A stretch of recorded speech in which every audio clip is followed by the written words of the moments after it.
right, should we slowly get started? All right. So I posted some information about the projects online. You guys have all seen it if you're enrolled in the class on Piazza. It's also on the website if you want to take a look. It's about time to start finding groups. We're looking for groups of 3, generally, and I forget the deadline, but it's posted online for when you need to have your groups set up. You can submit it. You can submit it on NYU classes once we get that set up. And then during the following couple weeks, we'll assign you to a project advisor, and then we're going to have the first meeting. And we'll go from there, more details as we go. So today we're going to start off with a little revisit of stochastic gradient descent and gradient descent. Partly because I want to give you a few more details, but a lot of questions came up on the homework, and I want to clarify a few things. So we'll start with this. So first, some terminology. We talked about different methods for doing optimization. Here, let's talk about the very generic version. We pick some starting point, x0, in our space, RD, that we're searching over, and we iterate. Every time we iterate, we pick a step or a search direction, call it v. vk would be the kth search direction. And then we choose a step size, t. And then we take a step from where we are, xk, plus the step size, t, times the step or the search direction, v. OK. So a few things already, I think, confused some people. So despite the names, vk is not a unit vector. We call it the search direction, but it's not a unit vector. So don't expect it to have norm 1, at least in the way we've been talking about it in this class. And the second thing is that tk, the step size, is not actually the step size in the way you might think it is. Bless you. A better word for tk would have been maybe step multiplier or step factor, but it's not. Sometimes names just people call things certain ways just because that's the way it's always been. So tk is not the distance, say, between xk plus 1 minus xk. It's still called the step size, and it's tk, but for whatever reason, that's not really what it is, unless, of course, vk is the unit vector. So I heard a bunch of people talking about normalizing their gradient.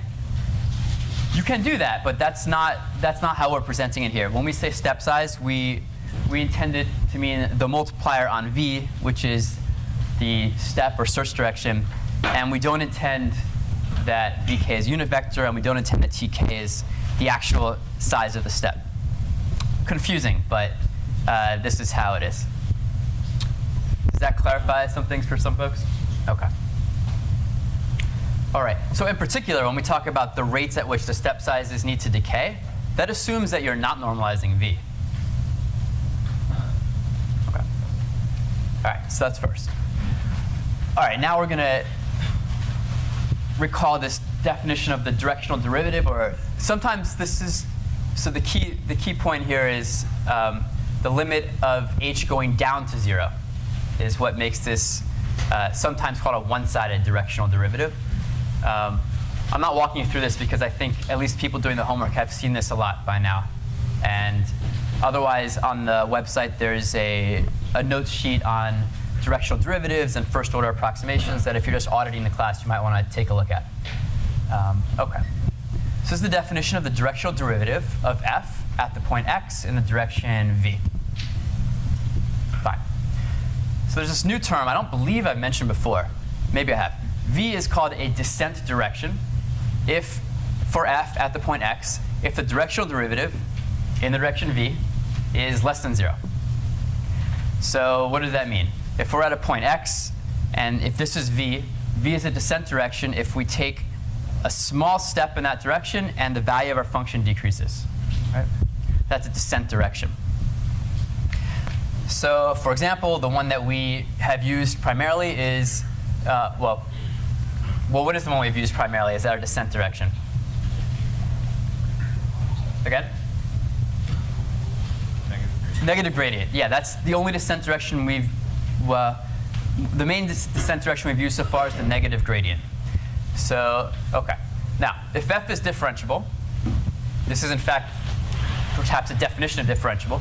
If f is differentiable, then we can write the directional derivative in the direction v as the inner product of the gradient and the direction. So this should be a review from homework. So in particular, any direction v is a descent direction if the inner product of the gradient and v is less than 0. All right, just putting together a definition and a little theorem. All right. Just to whet your appetite for what you might learn in other courses, the gradient direction, the negative gradient is not the only descent direction one might want to use. There's something called the Newton step direction. And this is involving this second derivative, or the Hessian of f. So the inverse Hessian of f times the gradient of f. And you can do some calculation and see that, yes, this is actually a descent direction.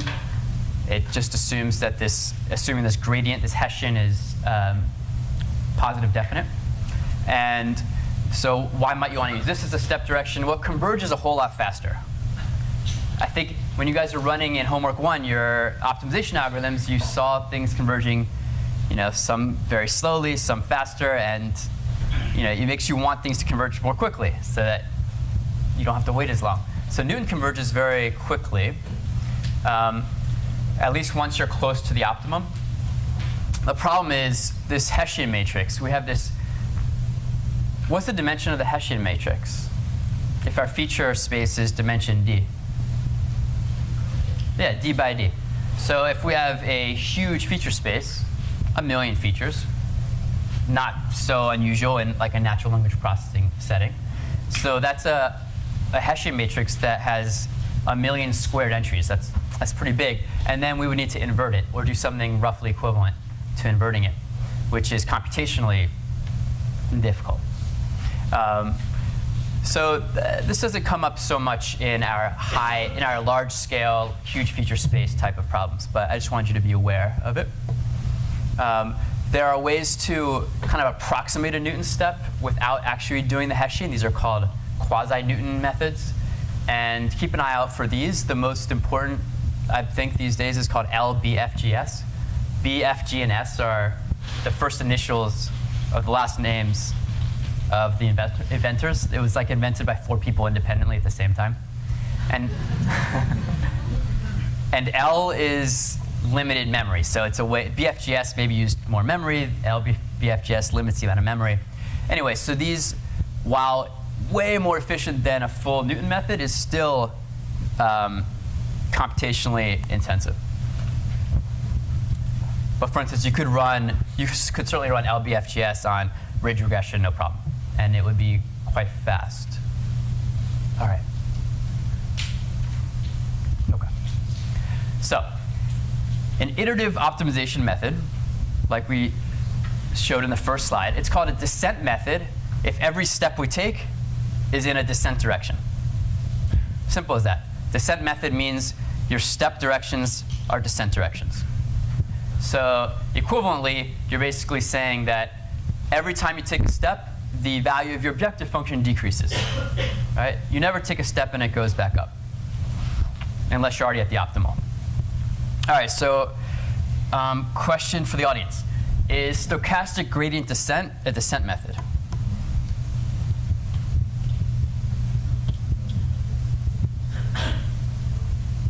OK.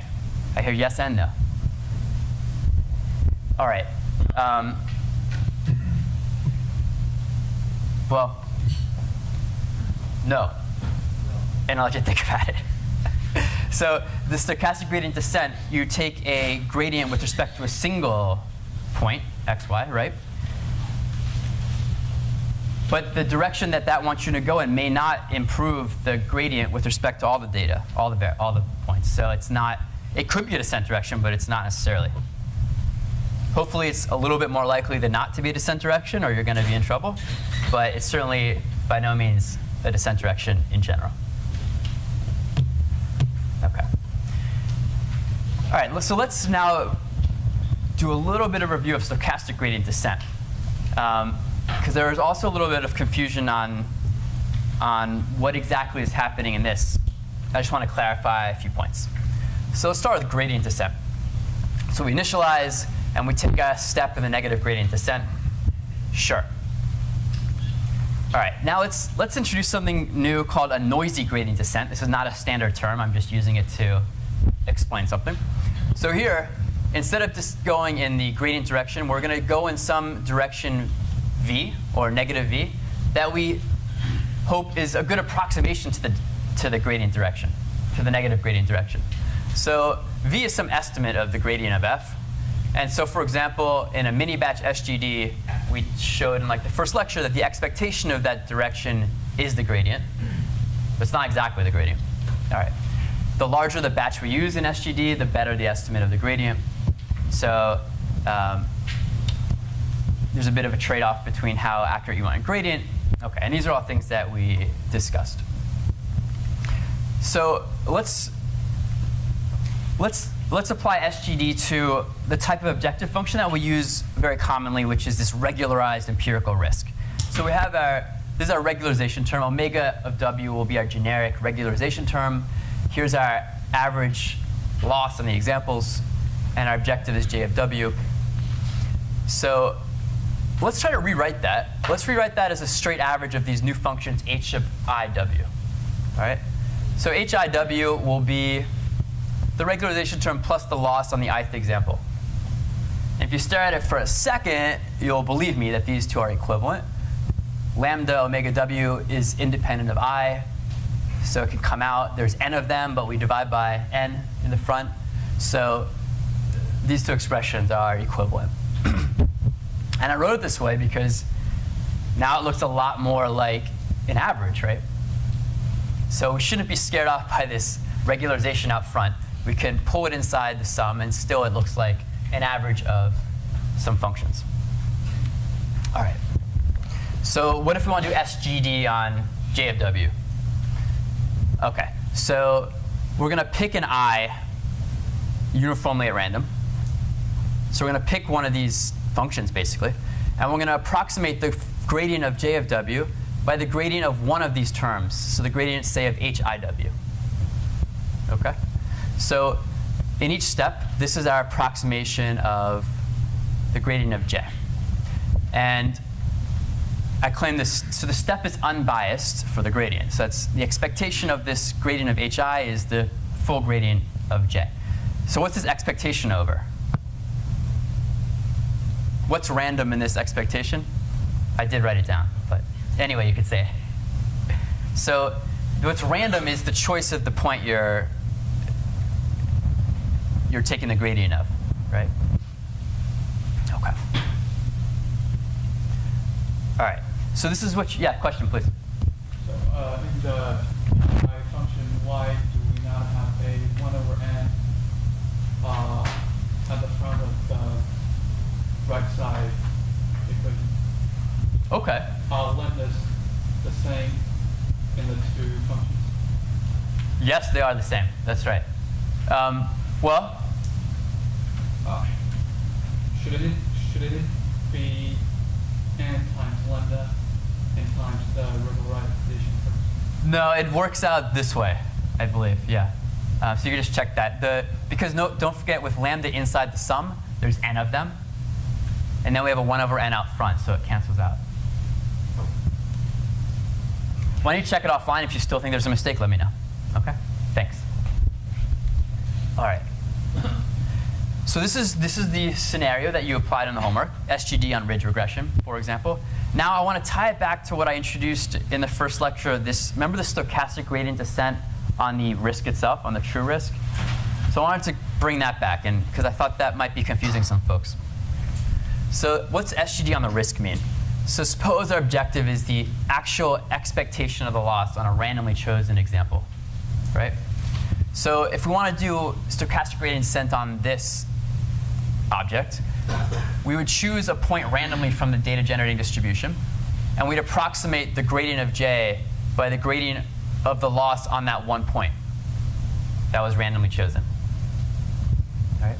So suppose we're in a scenario where we don't just have a fixed set of training data. We have a producer of training data. We press a button, and it gives us an XY pair. Right? We can get as many as we want. So we press the button. We get an XY pair. We look at the loss. And then we take the gradient of that loss with respect to our parameter w, and that gives us step direction, et cetera. And because that point was chosen from the data generating distribution, the expectation over this loss is the expectations over that point, over the xy point drawn from the distribution. And now we can, and then just by math, we can swap the expectation and the gradient. So the expectation of this gradient on one point is the gradient of the expectation. So this is exactly the gradient on the true risk that we're looking for. And this time I included a citation if you guys want to look up conditions for swapping expectation and gradient. Okay. So any questions on this? So how can we actually implement this? What's keeping us from implementing this? Yeah, you were shaking. Eddie, is there anything keeping us from implementing this? We don't know the underlying distribution. Well, we don't know the underlying distribution, true, but suppose we were in some environment where we don't necessarily have to know the underlying distribution for this at all. What we have to have is a source of samples from that distribution that's kind of doesn't end. So really we can implement this, roughly speaking, if we keep getting new data points generated from the same distribution, which doesn't sound so far out in reality. We essentially can do this. It would be like an online learning algorithm. Okay. All right. Okay. All right, so here's a question. So what if instead of drawing xy from a fresh distribution from pxy, what if we kept resampling it from the training data? So we just kept sampling xy from the training data. So, all right, now that's exactly, we're back to stochastic gradient descent. So if we're drawing xy from the empirical distribution, we're back to stochastic gradient descent. Yeah? What is the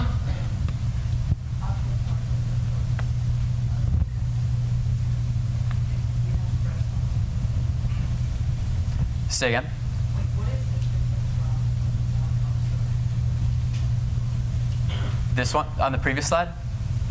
yeah. Okay, so in this, when we do stochastic gradient descent on this regularized empirical risk, we have a set of training data and data points, and the objective function that we're trying to minimize is the average loss on the training data plus some regularization. Okay? And in that case, the points we sample are from the training data. We take a random point from the training data, we take a step. Take another random point from the training data, take a step.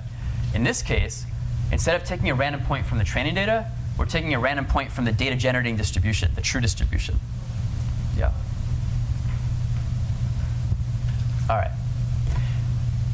So I wanted to say, this is a little bit, the next topic is a little bit beyond the scope of the course, but I wanted to say some words on convergence rates because it came up as a question in the homework. And it's good to know a little bit about it. And like I had mentioned before, it's a very current area of research. So there's a lot happening right now. New results all the time. So this is a graph from homework 1. And what we have is basically 5 different optimization methods on ridge regression. The one at the bottom, this purple one, is running gradient descent. And all the other ones are stochastic gradient descent with different step size schedules. Some fixed step sizes, some decreasing step sizes. Did you guys get something like this? OK. A lot of yes. And some smoothers. OK. So that's a separate thing. So the question is, what's with the gap? Right? So I did claim that there is a theorem that stochastic gradient descent converges so long as you have a step size that decreases, like 1 over t or 1 over square root of t, right? So it doesn't look like it's converged. What do you guys think is going on? It's doing it very slowly. Yeah, it's doing it very slowly. I would say that these algorithms, they haven't converged yet. Okay? So this was running for 500 iterations. Just out of curiosity, what's the longest anyone ran this for? How many iterations? 1,000? How long did it take? Okay. So sometimes, if you're curious, you should be bold and run it for longer. Let the computer do work for you. Run it for an hour, run it for 10 hours. Why not? Anyway. Okay, so this is expected, and the issue is that stochastic gradient descent, generally speaking, is much slower than gradient descent. Let's look a little bit deeper. All right, so I'm going to give some. This gets a little bit mathy because I want to say stuff that's true, which means I need some more conditions. So this is, in some sense, beyond the scope of the course, but I give this for interest. So suppose we have a function f that's convex and differentiable, and moreover, the gradient of f has some.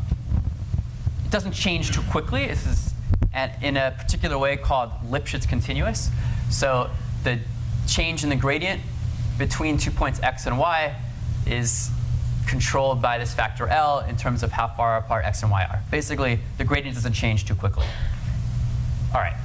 So if we have a Lipschitz continuous function f that we're trying to minimize with gradient descent, we have this type of bound when we use a fixed step size t that's less than 1 over L in size. So let's look at this.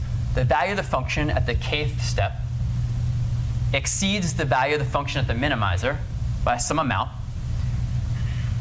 And so, of course, we want that to be really small, right? Because that'll mean it converges when this goes to 0. So what's the numerator? It's the initial point minus the optimal point, how far apart they are in Euclidean distance. So right away, if you start your optimization really far away, as you might expect, it's going to hurt you, at least in terms of your convergence bound guarantee. That part's clear? Let's look at the denominator. What's going on? We have k is the step number. T is a fixed step size, so that doesn't change. But k grows over time. So as we take more and more steps, this numerator is kind of constant. The denominator grows. So overall, we can say that this gradient descent is converging at rate 1 over k. That's the thing that's changing. So it converges at 1 over k as k goes to infinity. So this is considered a very slow rate. We'll look at a picture later on. This is called a sublinear rate. Now, gradient descent can do better in practice, and in our particular instance, it was doing better because our f had additional properties. Let me just say one more word about this. So another way to write this rate is to think in terms of the error. So if the gap between f of xk minus f of x star, that's kind of like how suboptimal we are, how far away we are from the optimal value of f, the minimum value of f. So if we want that to be less than or equal to epsilon, for this type of method, we're going to have to take about 1 over epsilon steps. All right? So what's that mean? Suppose we want epsilon to be like 1 over 100. We need to take something proportional to 100 steps. Want it to be 1 over 1,000, we need something proportional to 1,000 steps. So in other words, for this type of, if I've done this right, if we want to add an extra decimal point in accuracy, so we want to get the loss from 1.05 to 1.04, we're going to have to run it 10 times longer. All right. Okay. And by the way, this was for a fixed step size, but the same rate basically applies for the backtracking line search. So even though it feels a lot faster, the rate is the same. The difference is the step size in this theorem, we needed to know L, this Lipschitz constant, whereas backtracking line search, we don't have that. All right. So this is gradient descent, kind of a weak version in the sense that we're not assuming too much about f. Let's assume a little bit more about f. There's next thing called strong convexity. So this is almost like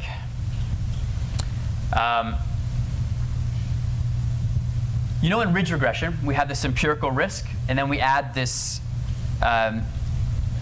norm of w squared. This is a quadratic term. So when you take something that's say, convex, and you add a strictly quadratic term, it becomes strongly convex. So here's a condition, a defining condition for strong convex. Let's come back to this later. This will make more sense when we define convexity. F is see the first two terms on the right-hand side? Forget the third term. F is convex if and only if this inequality holds at all x and y. Strongly convex requires that this inequality holds even when we put an additional square term on the right-hand side. So it pushes f up faster as we move away from, as y moves away from x, f has to increase more quickly than if f were just convex, strongly convex. All right. I see some nods, which is encouraging. I didn't know if this would be, yeah?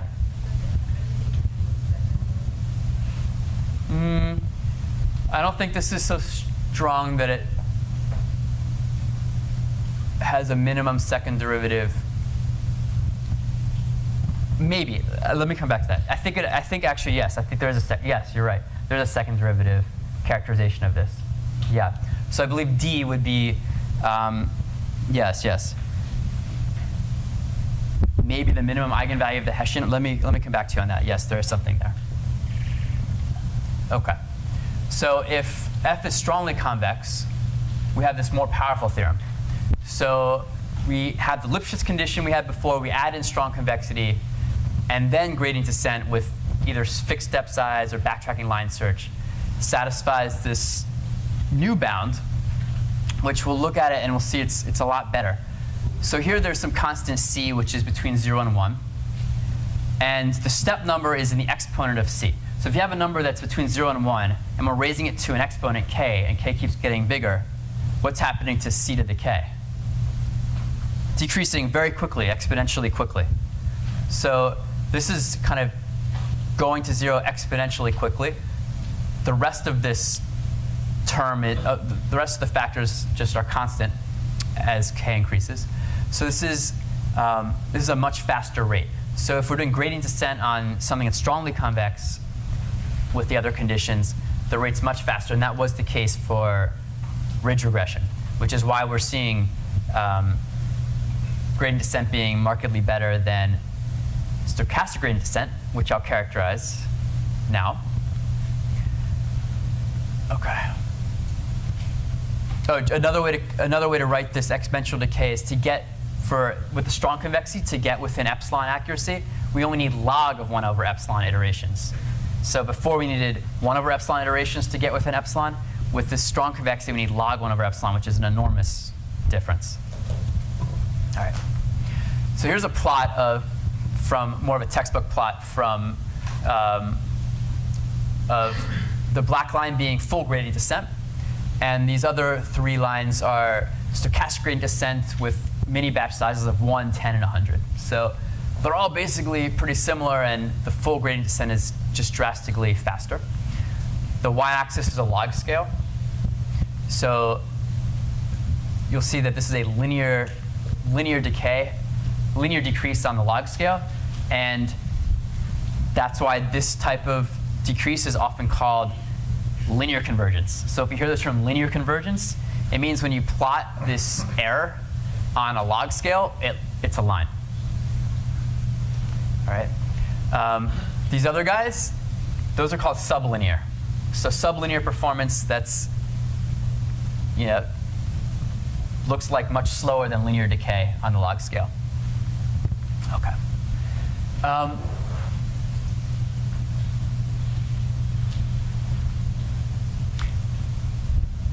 So I left it off, I just realized. So I have to say the convergence rate of stochastic gradient descent, which is also, so stochastic gradient descent is also sublinear. And I believe the rate's like even worse than 1 over epsilon. I believe it's 1 over square root of epsilon. But I will check that for you. OK. So the last slide is basically a question of, do we care about these drastically different convergence rates? If SGD is so bad, why are we using it? And the answer is that it really doesn't matter for most of our purposes. So here's a slide illustrating that. So there's 2 methods here, SGD, and this thing called tron, which we'll just take to mean, well, tron is a second order method, so it's very fast. And on the x-axis is the optimization accuracy. So that's on your training set, you have your loss, and how far away your training loss was from the ideal training loss. So you're running your optimization algorithm, you start at the left, your training loss is 0.1, you work some more, stochastic gradient descent's doing pretty well. It's at 0.01 accuracy. The x-axis, the y-axis is training time. So to get to like 5 decimal places of accuracy, stochastic gradient descent is much faster than tron. But eventually, when we need like 8 decimal places of accuracy or 9, stochastic gradient descent is getting very slow. It just can't get those last digits of accuracy. It's very slow at the close to the optimum. So OK, so if we wanted a huge amount of accuracy, stochastic gradient descent is not for us. But up above this is the graph of the expected risk. So you can imagine they had a huge test set, and they trained the performance of their prediction algorithm on this big test set, which approximates the expected risk. All right? You see the expected risk decreases pretty quickly, and then it just levels off. It just doesn't get better, and maybe even gets worse as we improve this optimization error into like the 6th and 7th and 8th and 9th decimal places. So the argument here is that all this extra time you're running your algorithm for doesn't help your expected risk. All right. This gets back to the trade-off I think we talked about in the second lecture between optimization error and estimation error and approximation error. So as we run this for longer and longer, our optimization error is decreasing. Not clear that our estimation error is improving correspondingly. There's a really nice write-up of this type of thing. It's a little advanced, but you can give it a look, called The Trade-Offs of Large-Scale Learning. OK. Yeah? About the first slide. Sure. This is in theory, I mean, the axis is in terms of iteration, but what we don't see on the graph is that one iteration for full gradient descent takes way more time than one iteration for stochastic gradient descent, right? They should be normalized so that it's like an epoch. Yeah? I mean, like, stochastic and full gradient descent, you could do like k, or if you have k dimension, and in stochastic gradient descent, you have only one. So maybe, like, what would it be in terms of equivalence, say?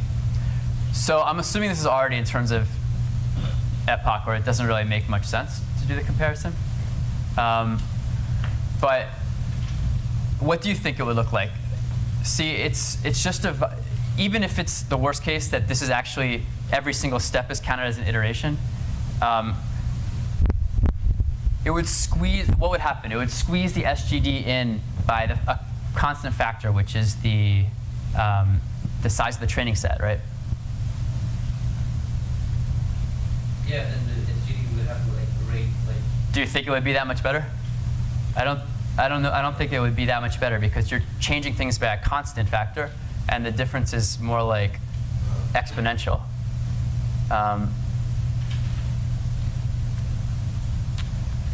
I'll double check any case on the iteration number thing. It's a good question though.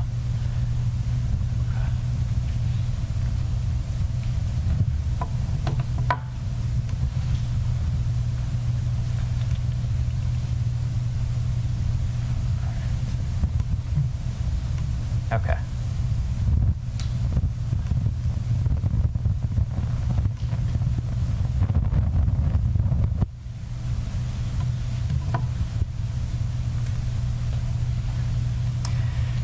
All right, so our next topic is subgradient descent. So this is, we've kind of been dancing around this issue of we have these objective functions that are not differentiable, so we can't take the gradient. So we've introduced a bunch of tools to get around that.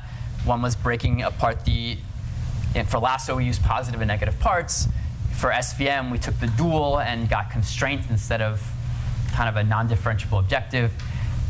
But we can do something else, which is called subgradient descent. And we're going to talk about that now. And this will actually be the topic of the next homework assignment, where we apply subgradient descent to the SVM that we talked about last week. Okay. So remember convex sets and convex functions. Hope you remember what these are. So we have a characterization of, well, first let's talk about first order approximations. This is another review. So if f is differentiable and we want to predict fy given f of x and the gradient at f of x, we can do that with a first order approximation. It's from the definition of derivative, basically.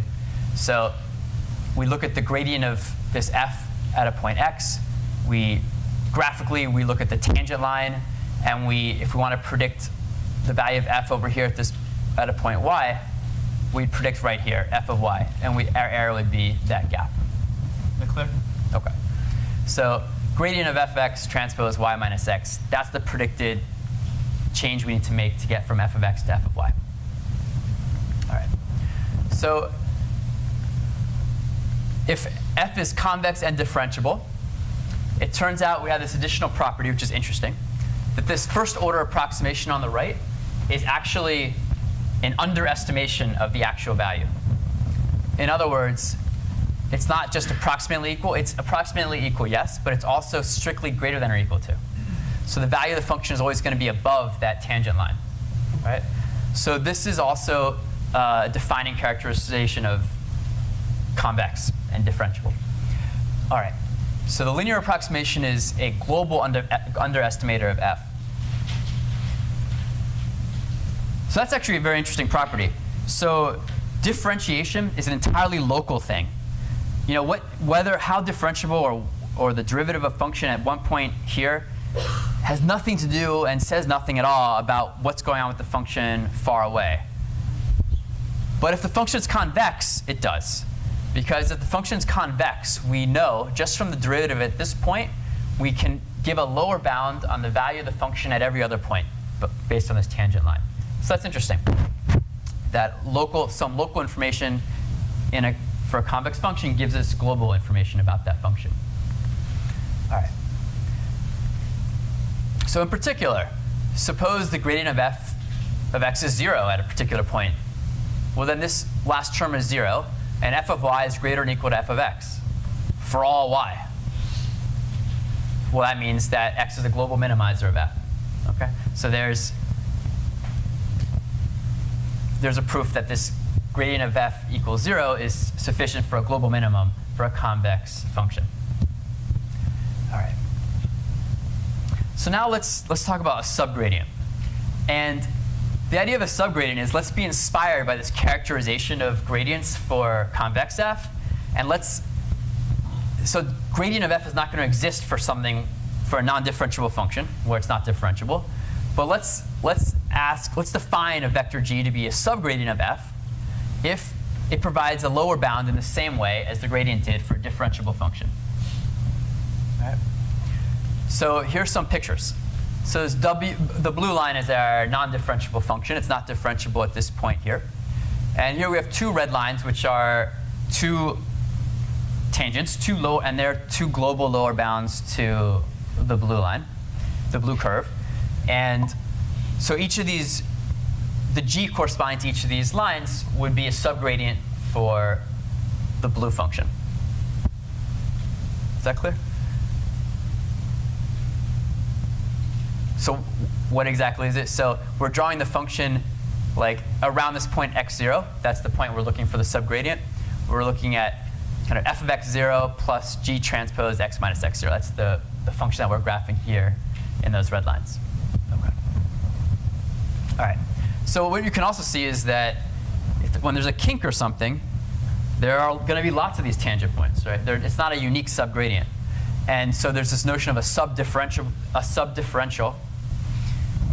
which is the set of all subgradients. So f is subdifferentiable if there's at least one subgradient at x, at least one global lower bound line. And the set of all subgradients is called the subdifferential. This is our notation for the subdifferential. That's a set. And let's do some basic facts here. So first, it reduces to a gradient. Yeah. How would it be possible that there was only one subgradient? If it's differentiable. Ah, Yeah. So if f is convex and differentiable, then the subdifferential is exactly the gradient and no other. Good question. I'm glad I had the answer. So here, at any point, there can either be 0, 1, or infinitely many subgradients. So the one case we know, it's differentiable. The infinitely many case, we also saw when it's not differentiable. This, I drew 2 of them, but there are infinitely many subgradients between those 2 red lines. And the last case, the 0 case, well, that means f is not convex. So if there's no subgradients, that means there's no tangent line that's a global lower bound. This means this function is not convex. Okay. All right. So here's the definition again of subgradient. And we have, just as we had for the gradient case, we have global minimization condition. If the 0 vector is a subgradient, so if the 0 vector is subgradient, then it's x at x, then x is a global minimizer. So that's our condition for subgradient. Yeah? Yeah.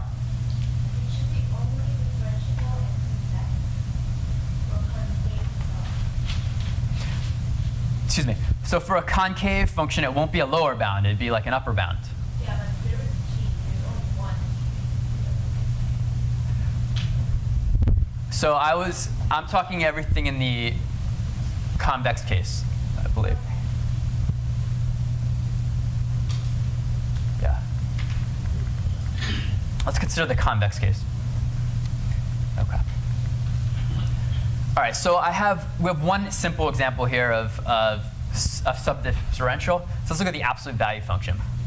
So on the left is the absolute value function, and the right is at each value of x, we've plotted the set of values that are the subgradient. So first of all, for a one-dimensional function, what kind of object is the gradient? It's just the slope. It's a scalar, just a number. So to the left of 0, it's -1. Of course, to the right, it's 1. So that's these lines. And at 0, the subgradient is the line with all the slopes between any of the slopes between -1 and 1. So the subgradient is the set of numbers between -1 and 1. Okay. So if you wanted to, if you guys remember from the homework, the lasso problem, there are some problems where we did some bare hand derivatives, left and right derivatives. So you could have also done that using subgradient techniques, where you calculate the subgradient. Okay. All right. Okay. So we introduced this subgradient idea because we want to have a method that we can use to optimize non-differentiable functions. So the idea we're trying to get to is, why don't we just take a step in the subgradient direction? Maybe it works. So what we did for differentiable functions is we found the descent direction, which is the negative gradient, and we stepped that way. So can we do the same thing for non-differentiable f? So what if we take -g as a step, where g is in the subdifferential? That's the idea. So the first question is -g a descent direction?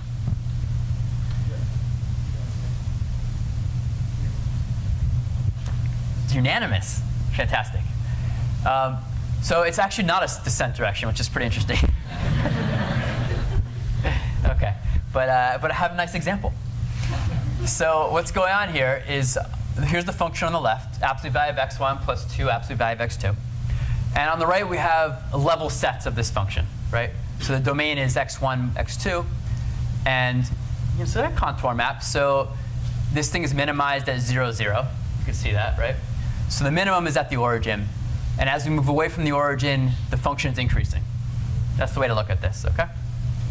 Now, let's go to this point here where my pointer is. And a subgradient direction from here is the vector g.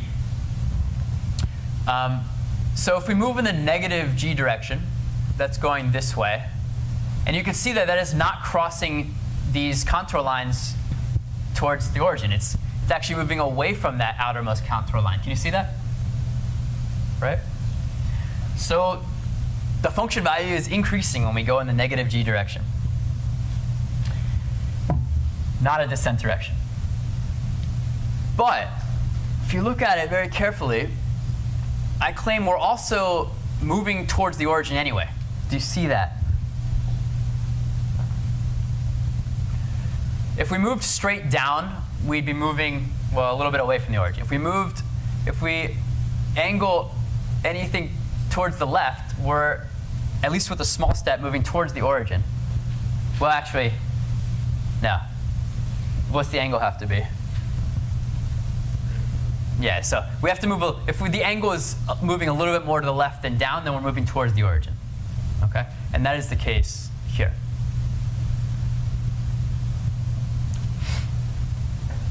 So it turns out we can prove that we're always going to be moving towards the minimizer with subgradient, even if the function doesn't decrease. It's pretty amazing, I think. And we can actually prove it in just a slide. So here's the theorem, though. So if f is convex and we start optimizing, well, here's the method. Start optimizing at x0. We choose a negative subgradient direction. Let g be the subgradient. Go in negative t step size in that direction. And repeat. So the question is, can this still work? So the theorem is that suppose we're at the point x0. And we step to x. So x0 minus tg for g in the subgradient. So that's a subgradient, a negative subgradient step from x0 to x. And now let z be any point where the function value is less than x0 where we started. So there's 3 points in this picture. There's x0 where we're starting. There's x where we're stepping to. And then there's some other point z over there, which is smaller than, where the function value is smaller than where we started. All right? So getting over to z would be better than where we are at x0. And what we'll show is that when we step in a negative subgradient direction from x0 to x, we're also getting closer to z. So with a small enough step size, the distance between x and z, x is the point where we end up after our subgradient step, is less than, strictly less than, the distance from our starting point to z. Pretty neat. And of course, we could still have f of x be bigger than f of x0.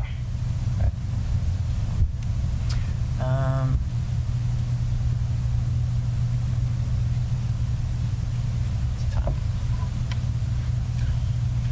Okay.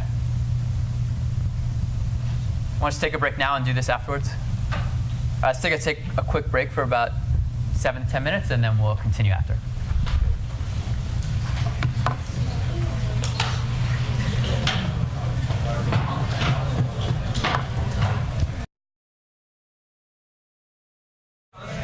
All right, shall we start?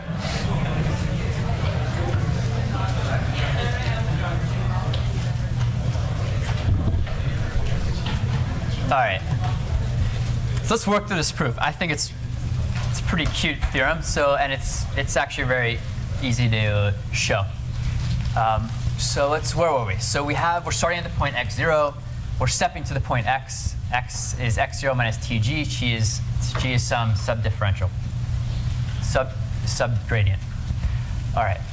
Now let z be any point for which f of z is strictly less than f of x0. So in particular, x0 is not the global minimum. There's some other point that has a smaller function value. That's important. And let's look at the gap between x and z. Z is where we want to head towards, right? And x is after one step. Expand it out from the definition of x, no problem.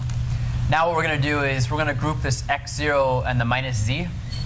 And we're going to use kind of, is that Pythagorean? We're going to square this thing. So x0 minus z quantity squared, we have a cross term like that. This is already maybe looking familiar. And then t squared, magnitude of g squared term. All right, so at this point, we want to plug in. So this should remind you of the subgradient definition, right? So we can use this to make an inequality. So you can work it out from the definition. It's very straightforward, just a little bit of manipulation. But basically, the gap between f of x0 and f of z is, I guess, less than this inner product of g and x0 minus z. In other words, you get this upper bound on that term. And this expression, let's study this for a bit. What we want to have is that the gap between the distance between x and z is less than or equal to the distance between x0 and z. x0 is where we started, right? So, but we have all this other piece here. And what we are free to nail down is t. We need to figure out what t should be. So as a function of t, what kind of function are these last two terms? Say again? It's quadratic in t, yes. Is it facing up or facing down? How can you tell it's up? Yeah, the coefficient of t squared is positive, and so it's facing up. It's a quadratic, so it's shaped like this. OK, can you see where its zeros are? Where does that thing intersect 0? T equals 0 is a 0, because if t is 0, then each of these terms is 0. So t equals 0 is a 0.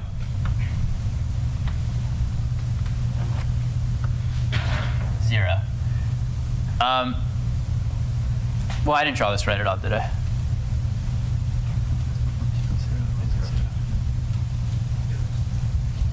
Yeah, exactly.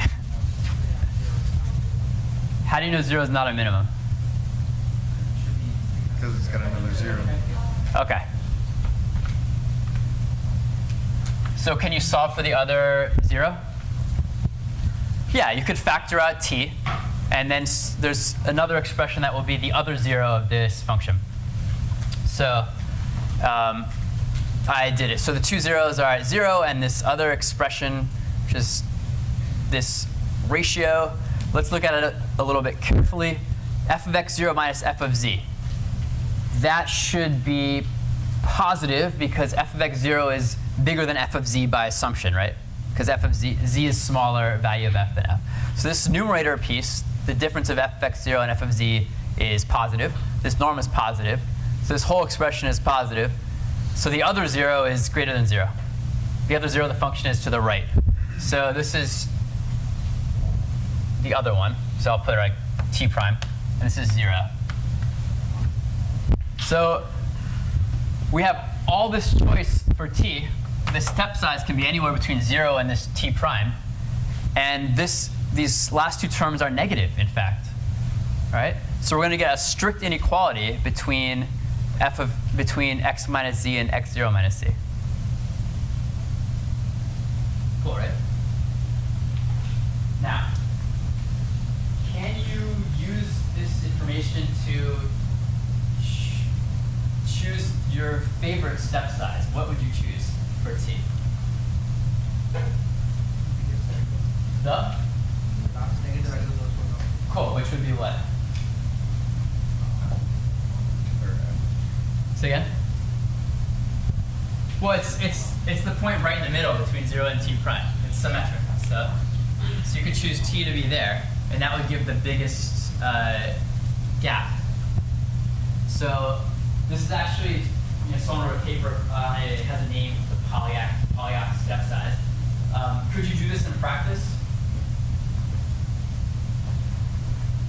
What would you need to know to do this in practice that you may not have?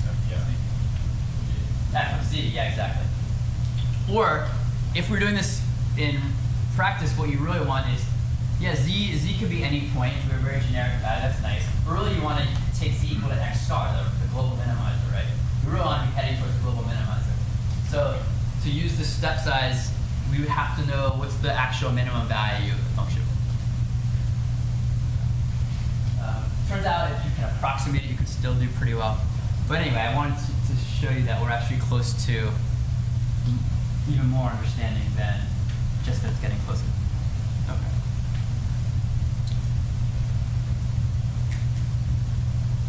A few convergence theorems. So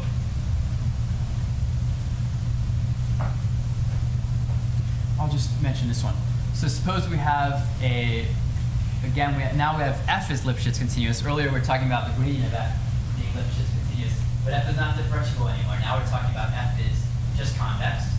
We want to say, what can we say for f convex? No assumption about differentiability. That's why we're using a subgradient method in the first place. Fine, so f is now Lipschitz continuous, which is again a version of not changing too quickly. This is, if you move the x minus y into the denominator, you'll see that the left side is just the slope.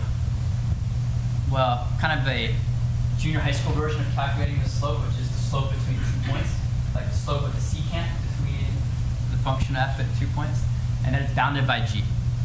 So even if it's not differentiable, as you get these kinks, it can't shoot up very fast if the L, the Lipschitz constant, is a slope that indicates kind of that's the maximum angle of any secant line.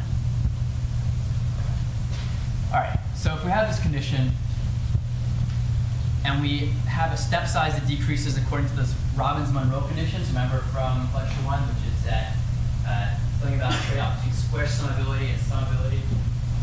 Things like 1 over t work fine, 1 over square root of t work fine.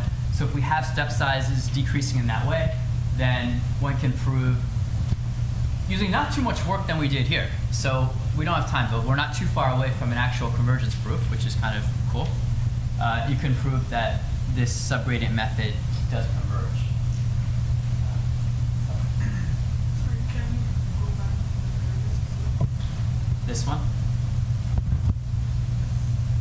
If the minus 2t times the result is negative, doesn't change the sign of inequality. I mean, because it's negative, it can. There's a lot of flipping around, so it's. Are you worried about this shouldn't be a negative? No. I'm saying the first term is positive. The next 2 terms in the region you specified can, in fact, is negative. Yes, if for the right size of t, it's negative, yeah. Yes, so doesn't change the sign of inequality.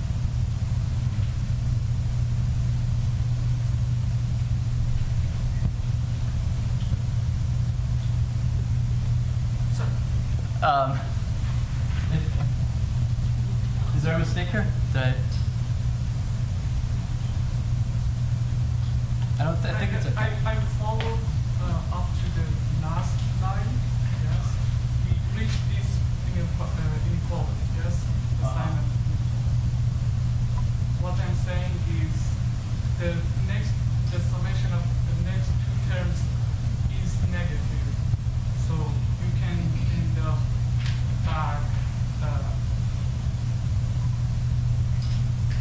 It's not necessarily the right-hand side of the equation is bigger than the left-hand equation. Plus, we are trying to prove yes. No, the right-hand side should always be bigger than the left-hand side. Whether or not the right-hand side is bigger or smaller than this one term is not. The whole inequality is true, whether or not this is positive or negative.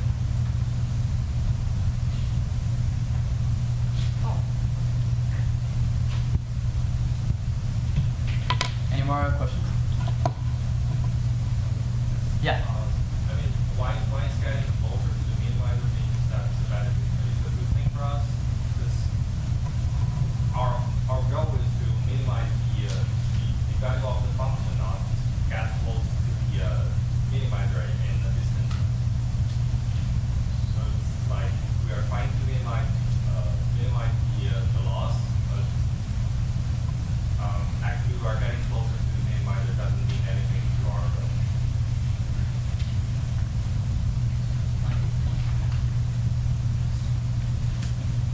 If we're going to converge to the point that's the minimizer, the value of the function will also decrease to the minimum value of the function.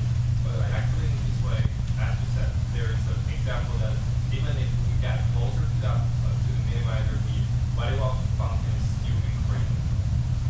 Right. Well, eventually it will be decreased. Okay. So there's 2 issues here. So yes, it's true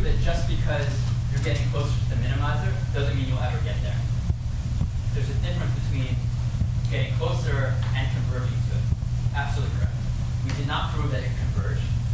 It's some more work to prove that it converges. That is absolutely correct.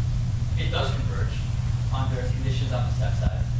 And when it converges, you're also getting to the minimum of the function. Yes, you did convergence. We didn't prove convergence. We just proved that we get closer. That's true. Some more questions? Yeah. I still do not understand how we choose the subgradient direction after any other. You can choose any subgradient you want. What we just showed only made use of the characterization of subgradient, and there's no preference for any one versus any other. Okay. The value of t Yes. that you see correctly. Yeah, so the value of t for subgradient methods, there's different recipes, and the one that I have associated with the theorem here is the Robinson rule conditions. So basically 1 over t or 1 over square root of t. I think 1 over t is more fun. Yeah. In the first separate lecture, we had an example of a subgradient where the function was absolute value of x is equals x and absolute value of y is equal to the whole set of values. Okay, yes. And we had a subgradient that was pointing kind of skewed to the x's. But if you had one that was vertical, that just went upward, straight up and down, Yeah. then that's also a subgradient. But does it I don't think that's a subgradient. Because the tangent line could be vertical, but the g associated with that is normal to it. So it would point down, it'd be go pointing to the right.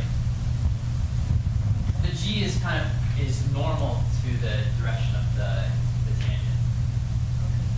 So yeah.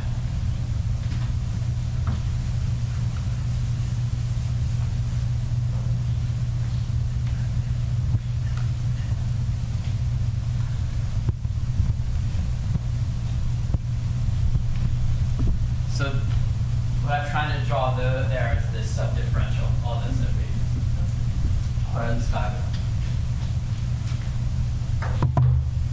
All right, good. Some more?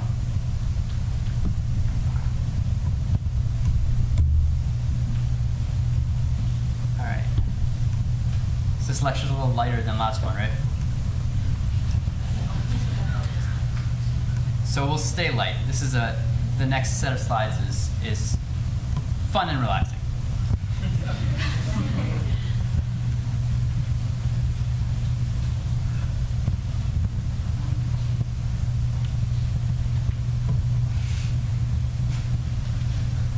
Okay, features. So we've spoken about loss functions. We've spoken about different regularizations we can use. All of our models have been linear. We haven't spoken too much about features, which is arguably one of the most important parts of the whole picture. So when we formulated our statistical learning theory setting, we had the space, input space x, right? And we actually never put any structure on the space x. It was just a set. On the other hand, when we're running our algorithms, we have a lot of structure. The inputs are real value vectors, right? They're arrays of doubles in Python. But what's the, how do we bridge the gap between this arbitrary input space x and these actual real value vectors? And that's basically the process of making features. Okay. So, for example, what could be an input that we might want to use that's not obviously coded in as vectors of reals? So, text documents, images, image files. See, if you look at the pixel values, that's kind of like vectors of numbers. What if you had images of different sizes, for instance? Well, that suddenly doesn't kind of gel with what we have in mind for a feature vector. Audio recordings. Those are different lengths. So yeah, it's true that once you can get it on the computer, we've kind of already encoded it as ones and zeros as numbers. But that's a cheap version. I mean, really, what we need kind of these numbers where, like the the fourth in the sequence always has the same meaning, so that if we run a linear model on it, we can have a meaningful parameter corresponding to the fourth coordinate of the input. So that's kind of what we're going for when we say featurization. So just diagrammatically, the featurization process, we have this raw input space X, which can be anything, literally. This feature extraction process maps X to some real valued vector. Feature extraction. So usually we just write X, and we're already in this RD space, at least in homework. But for now, we'll write phi of X for the mapping to be explicit about the fact that we might be mapping from some generic space. So yeah, we're going to get a little bit into kind of implementation practicalities. So for a change. So there's the notion of a feature template we'll talk about. Let's take an example. Suppose we want to figure out if a string that we're given is an email address. So the input's a string, a sequence of characters. So how do we make features out of this? So we could kind of think about the problem and make up some features by hand. So for instance, we could say, is the length of the string greater than 10, yes or no? A yes would be 1, a no would be 0. That would be a feature. What's the fraction of alphabetical characters in the string? 85%. Features we're just making up. Does it contain an @ sign? Yes or no? 1 or 0? It does, so a 1. Okay. So does it end with COM? It does. So brainstorming features. That's one approach to feature extraction. It's a good one. But it's a little bit ad hoc. And I guess one strategy in solving machine learning problems is try to make the computer do as much of the work for you and minimize your own mental thinking. So can we replace this type of thing with something more systematic?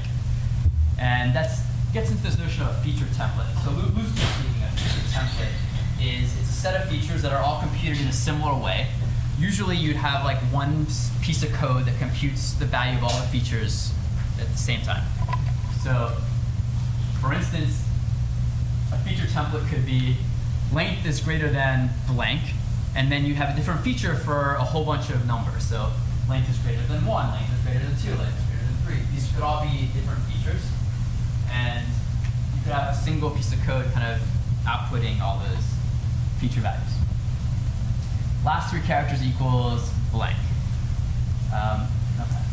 So instead of thinking about, for instance, what 3-letter characters are important in an email address, like, oh, well, does it have COM or does it have ORG? That seems like email address. Like, instead of thinking about that, just include them all.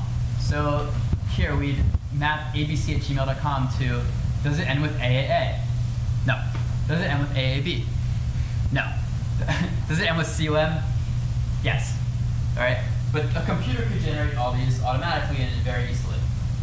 And why I might want to do this? Well, it's a little bit more robust, right? What if you don't think of something, or there's email addresses change, and when they retrained the model, they didn't add in the new feature for the new popular domain, right? So to being more generic introduced some robustness and kind of makes things less fragile. All right, but what about the issue that now we have like exponentially many, we have tons of features. So that could mess up our model. Are we going to overfit? And in kind of modern approaches, it's not an issue so much because we do this regularization. We do L2 regularization or L1 or a combination. And this protects us from overfitting when we have this kind of abundance of features.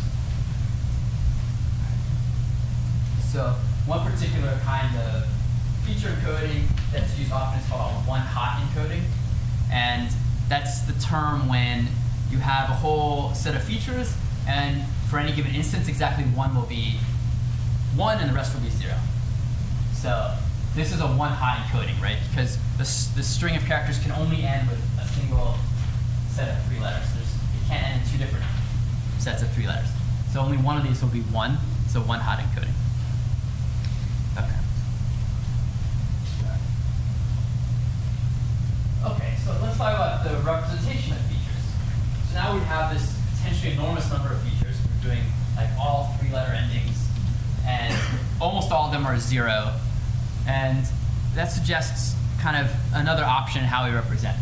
So the traditional way that we've been using so far is a dense feature representation, where you imagine there's a particular ordering to the features, and each feature has a value, and then you could represent the values just as an array of values.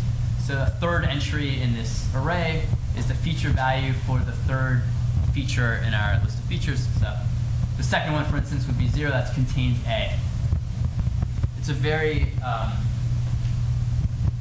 efficient data structure to use. You can run it on GPUs and stuff. But if most of your feature values are 0, it's wasting a lot of space, potentially. And so there's the alternative representation called sparse representation, where you just store pairs of feature names and values, but you leave out all the zeros. Right? So if a feature value is 0, you just leave it out of your storage space. So if you are in Python, you have dictionaries or hash maps in Java or something. So it's a lookup from the name of the feature to the value.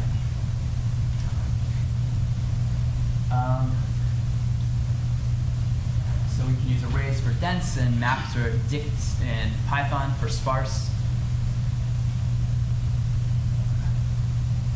Yes, so of course, when you use a dictionary, you have some overhead because you have to look up entries. You can't access them directly like you can with arrays. But in a lot of situations, especially with like natural language processing, where you have sparse features, it's worth the trade-off. Any questions on these things so far? Pretty easy going, right?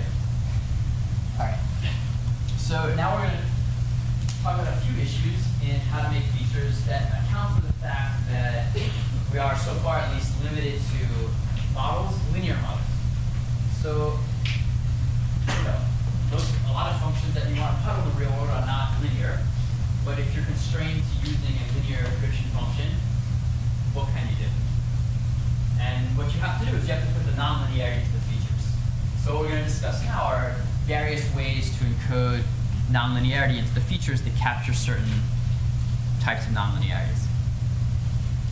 All right. So suppose we want to do a prediction of health. We want to give someone a health score. So the general philosophy here is you want to extract every feature that might possibly be relevant. And also the other thing is you want to think about it as little as possible and be very generic. So lots of different things you might use for medical diagnosis, different measurements, height, weight, temperature. So there's kind of 3 types of nonlinearities we're going to discuss. Non-monotonicity, saturation, and interactions between the features. And we'll break each of these down. So let's start with a very simple feature map. So we're going to take a person, X. That's a very abstract space. Input space is people. So we take an X and we map this person X to 2 numbers. 1, it's their bias term, right? Want to have a bias. And the temperature of X, so the person's body temperature. All right. So, and we want to predict a score where a big number is healthy and a small number is not so healthy. Our hypothesis space, we're doing linear models here. That's like affine functions of temperature. All right, so what do you think might be an issue trying to predict if someone's healthy or not with the feature space we specified so far? Say again? So it's like if your body temperature is too low, it's not good, and if your body temperature is too high, it's not good either, so it's not like monotonic. Yeah, right. So a very high body temperature is bad, a very low body temperature is bad, but in between is good. So as a function of temperature, it's going to look something like that. The middle is good, and too high is bad, and too low is bad, which is definitely not linear. So we need to do something about that. Okay. So, all right, here's a possibility. What if we take the standard temperature in Celsius 37, and we look at the square difference between the actual temperature and 37. All right, it's kind of a very natural idea. This is not in the spirit of being very generic and not having to do it. I mean, I had to Google what the average size is of the input in Celsius. So do we really need to do this? No, we don't. We perhaps thought we're more clever than we needed to be, and we might have actually made things worse. So what if we just put in temperature of x and the square of the temperature of x? And why is this sufficient? Because you can get this expression as a linear combination of these three terms. Right? And with linear models, we have the expressivity to get any linear combination we want, up to issues of regularization. Right? So this should be sufficient, and this is, I would claim, is the better choice. Because we don't build in any presuppositions. At least it's equivalent and easier and cleaner. Also, yeah, it's more expressive than solution one, in fact, right? Okay. All right, so general rule is, my general advice, I guess, is try to find features that are simple building blocks that can be put together to make what you want, but are generic enough that they could be used for something else if you're not thinking about the right thing anyway. So, generic building blocks, simple generic building blocks is what we want from features. Okay. All right. Saturation, next issue. So someone does a search query. You want to give them results that are relevant to the query. Okay. So we want to predict a score that's bigger if a particular item is more relevant to the query. That would be our action. So a feature map idea. Take the possible result, the search engine result page. It's called a SERP if you're in the industry, search engine result page. So phi of x, here's a possibility, 1 for the bias and n of x. N of x is the number of people who bought x, or select product. N is the number of people who bought x. All right, so what would the issue be here, potentially? If we only have linear models, and we want the output to be the score of how good a fit this is for the query.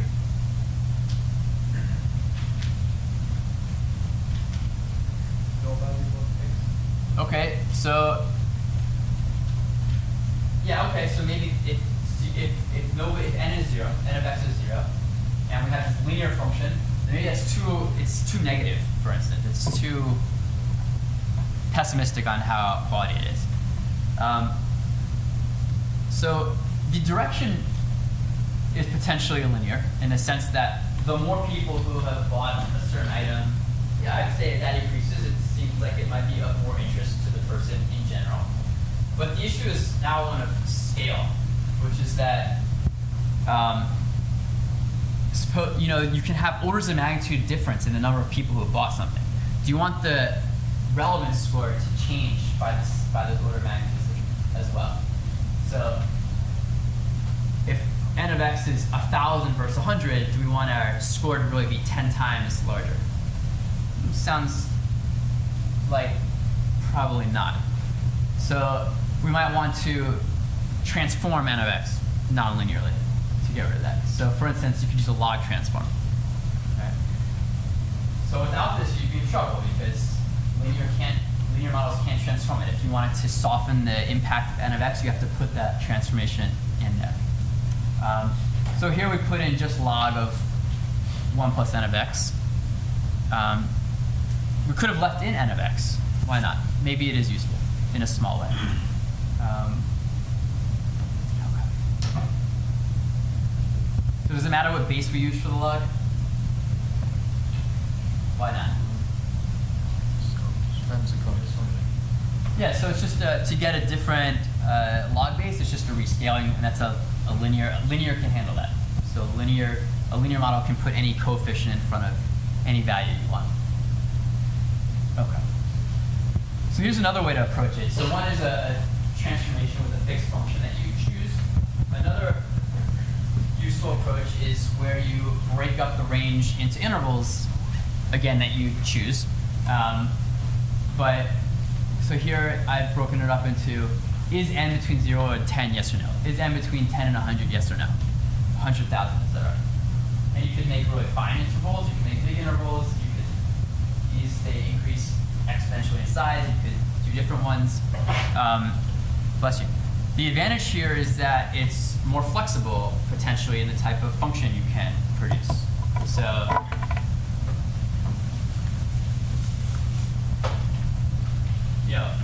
with the log transform,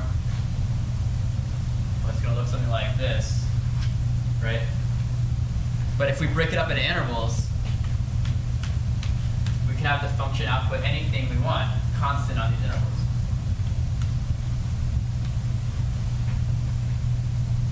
So it's a trade-off. We lose the smoothness, but we have more flexibility for the different intervals.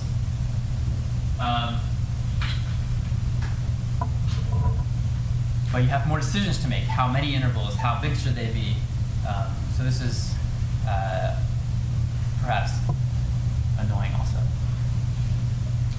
But this is a good technique in general. Give an example that's not products. It seems kind of weird that 11 people buy it. Now it's so much more relevant than when 10 people buy it. Maybe say it's useful in general. Is there a different example? Oh, so you're concerned that there's this jump between the buckets. Yes. So you're saying, boy, it does feel like it should be smooth, and you just lost smoothness when you went to this bucketing approach. No, I mean that's the trade-off. You potentially lose the smoothness when you bucket. So you have, in some ways, you're more flexible, but if the smoothness is an issue, then yeah. Now, there's actually an interesting kind of advanced version of this, where, so the feature value, so each of these intervals is kind of the name of a feature, and the value of the feature is 0 or 1. Is the count between 10 or 100 0 or 1, right? But what you can do is make the value of these features between 0 and 1, and you let the actual value express where it is in this interval range. So you can make the feature value 1 if you're at 10 and 0 if you're at 0, and interpolating between the two. And some people have found that works nicely and smooths things out of it. Yeah. Why do we call this saturation? Oh, I guess the idea is that we might want the value of n of x to saturate at a certain point. So, which is to say, if it's n of x is 1,000, that's already the max benefit we're going to get from its popularity. And if it's 1,000,000 versus 1,000, we don't want that to further increase things. So the effective n of x saturates. It hits a limit.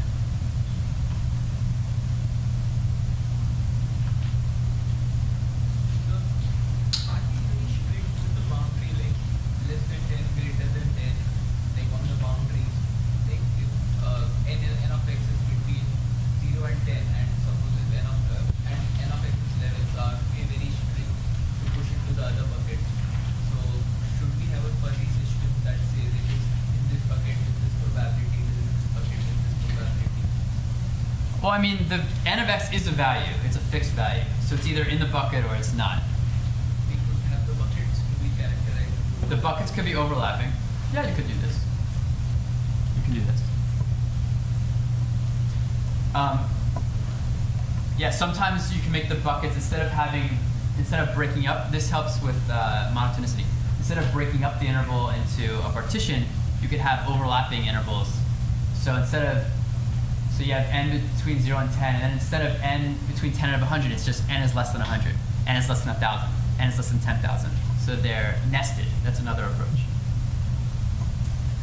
That's good in a situation where some of these buckets have very few values, and that way, maybe you have almost nothing between 1,000 and 10,000, but rather than having that parameter be very poorly estimated because you have no data there, it's helped out by the fact that it's in any case also in the smaller buckets, less than 100, less than 10.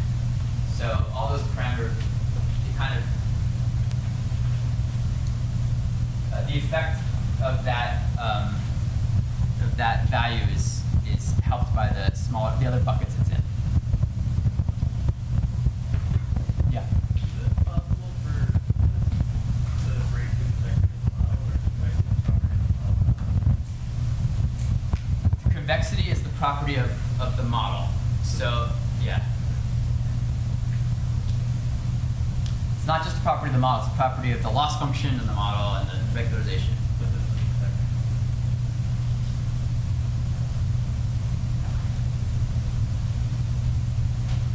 All right, so another one. So we've done saturation, we've done non-monotonicity, and the last main was interaction. So height and weight, kind of classic example. So it's the weight relative to the height that's important. So how do you get that into a linear model? So again, we need some interaction between height and weight. So you can Google, this is the old school way, you can Google like ideal weight from height, very normative here. And there's some guy has a formula. So it's in kilograms and inches, which is a weird combination, isn't it? For a male. And so we can look at the square deviation between the predicted ideal and the actual. Right? But what can we do instead? So if you're really good at math, you can expand this expression out like this, and you see all the terms you need. You have the square term and the cross term, and there's a whole expression. So all right, why don't we just put the individual terms in as features and let the linear model learn what this coefficient should be? So here, so rather than doing a formula, you can put in the height, the weight, the square of the height, the square of the weight, and the cross term, and this can fit. It could fit this decision boundary, this kind of function, or anything else that might be better. So this is more in the spirit that we're aiming for. So, all right. Why not ratios? Yeah. So h of x divided by w of x. So that's a good question. So, okay, what I would do, yeah, I like that. Yeah, would that increase the expressivity of the model? Yeah. Another thing you can do is logs. You do log of height, log of weight, and then the difference between the logs is the log of the ratio. So that's a transformation of the ratio. It may not be so if you want the actual ratio, you'd have to put that in separately. But taking the logs is a good trick to get ratios, at least a transformation of the ratios in there. Yeah. How do you know which features to choose? Because you saw the equation, so you knew you had to use x squared and x squared and w squared. But how do you know without doing the equation what to pick? Well,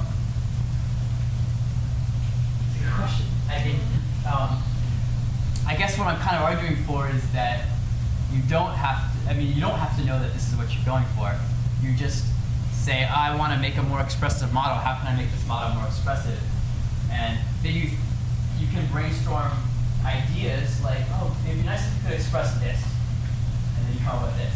And you say, well, what would I need basic building block wise to get that? And then that's how you can write this down. But you don't have to do that. Like, there's this idea of like, oh, why don't we put in ratio?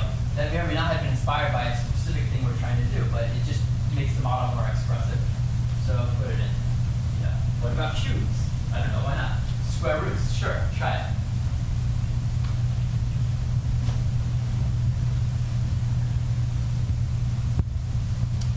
All right. Yeah, this is just a term that you guys should know, predicate. They use that in some areas. So a predicate on the input space, it's kind of like a true or false statement. So about the input. So features often have the form like subject is sleeping, yes or no. True. Remember this one means it's either 1 or 0. Subject is driving, 1 or 0. Subject is sleeping, that's a predicate. Subject is driving, that's a predicate. A predicate statement about the input that's either true or false. And a lot of our features take that form. So if we want to have a subject is sleeping and a subject is driving, what would that look like? So we can write that as the product of the individual predicates. So S of x times d of x is the predicate, is equivalent to them both being true. Is that what you're saying? So if the person is sleeping and they're driving,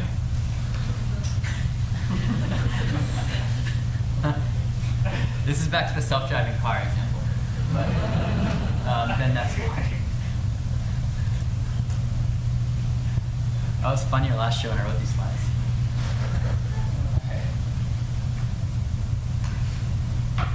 All right. So this is an easy, quick review here. So what's linear? This should be easy right now. All right. So is it linear in W? Yes. Is it linear in the features phi of x? Yes. Is it linear in x? No, that's the point of phi. Phi potentially makes a nonlinear transformation of x. Right. Okay. Good. So does it even make sense to talk about linear in x? That's a good point.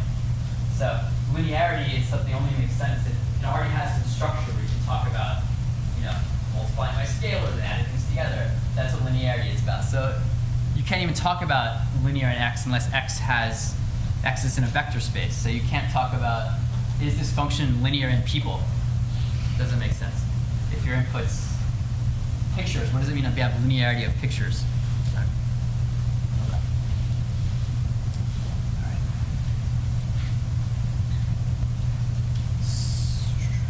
All right. So here's an example, geometric example.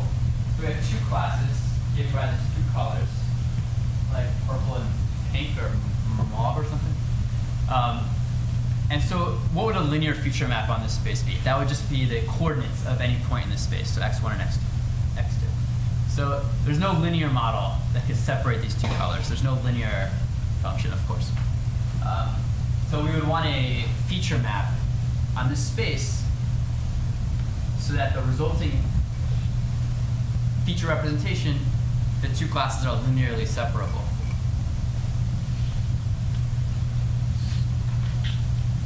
Yeah. Any ideas on that? x1 squared plus x2 squared. That sounds pretty good. So x1 squared plus x2 squared is constant on circles, because that's the formula for a circle. So for some constant value, say c, x1 squared plus x2 squared is maintain the same value along the circle. So what would the feature be? x1 squared plus x2 squared would actually be the feature. It would be a numerical feature. So anything in here would be small, and anything out here would be big. Smaller than, okay, great. Right, so we can put in, so nonlinearity, x1 squared plus x2 squared, we could just put in the square of x1, square of x2. Do we need x1 and x2? Yes. Why? The origin point, right. So if it's, so the whole argument I was talking about was if it's centered at 0, but if the origin is over here, we're going to need some of these other pieces, maybe even a 1, to shift it. I'm not sure. Here, a cool video we can watch.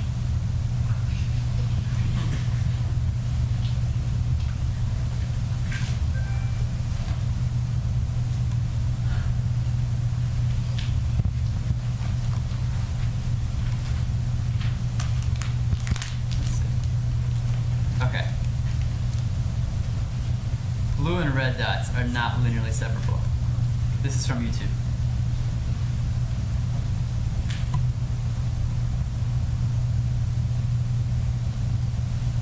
It's very exciting.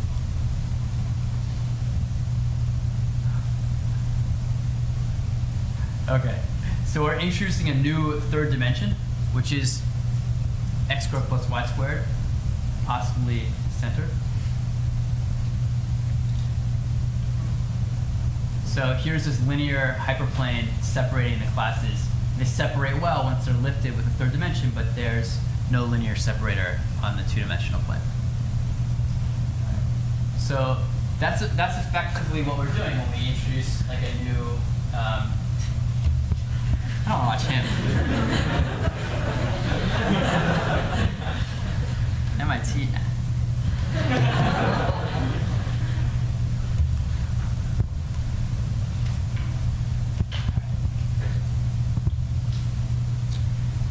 All right, so what's next? We have a few minutes left. I'm going to give a very brief introduction to kernels, just an idea of kernel, why they fit in. Tomorrow in this section, there's going to be a light introduction to some more ideas with kernels, and we'll pick up with more kernels next week. I think we're going to go a little bit lighter on them this year than last year. They're becoming a little bit less important over time. But, all right.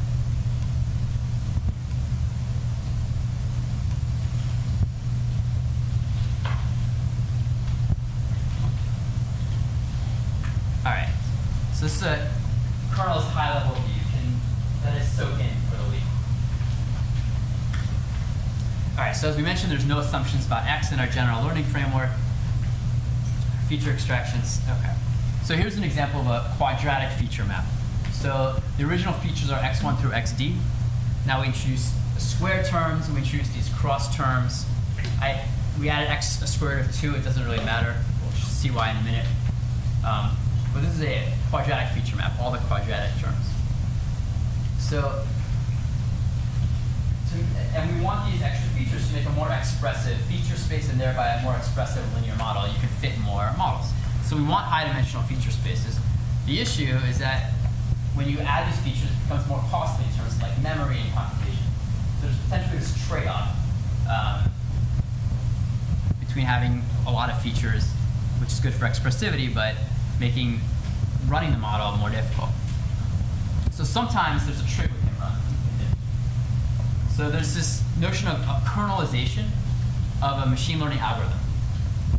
So we say a method is kernelized if the input points, these are the x's, x, y, xi, xj, they only show up in the algorithm as inner products between pairs. So whenever there's an x, so now we have this featureized representation. Whenever there's an x and y are both inputs here. I don't know why I did x. They only show up inside of an inner product. And then we have a special name for the inner product of the featureized versions of two inputs. So if x and y are in kind of an abstract input space, the kernel function on x and y is the inner product between the featureizations of x and y. This is the Euclidean inner product. K of x, y. So if we have n examples, n input examples, and we wanted to store all of these, we need all of these inner products to run our algorithm, how many are we talking about? N squared, there's like n squared inner products. Okay, some of them are the same because it's symmetric, but n squared inner products, these are typically stored in a matrix called a kernel matrix. So kernel matrix is n by n, where n is the number of examples we have. And then when we do regression, what's the size of the matrix at the core? Remember the closed form solution for regression or ridge regression? Remember it's x transpose x, which is d by d. D is the feature dimension. So with something like regression, we have these matrices floating around that are d by d.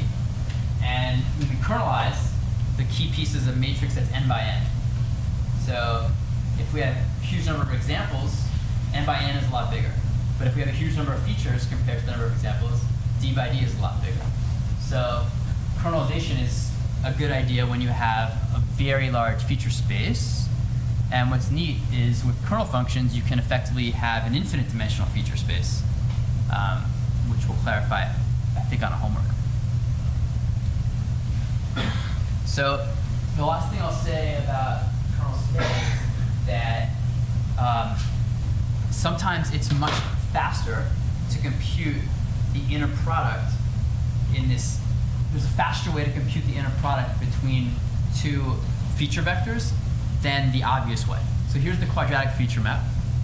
So we could take an x and an x1 and an x2 and compute this all the quadratic feature set for each of those points, and then take the inner product between them in the obvious way. But how long is that going to take? Roughly, if the original space is D, what's the dimension of the quadratic representation, the quadratic feature representation? Roughly D squared, because you need to have all pairs of xi and xj, right? So it's roughly D squared.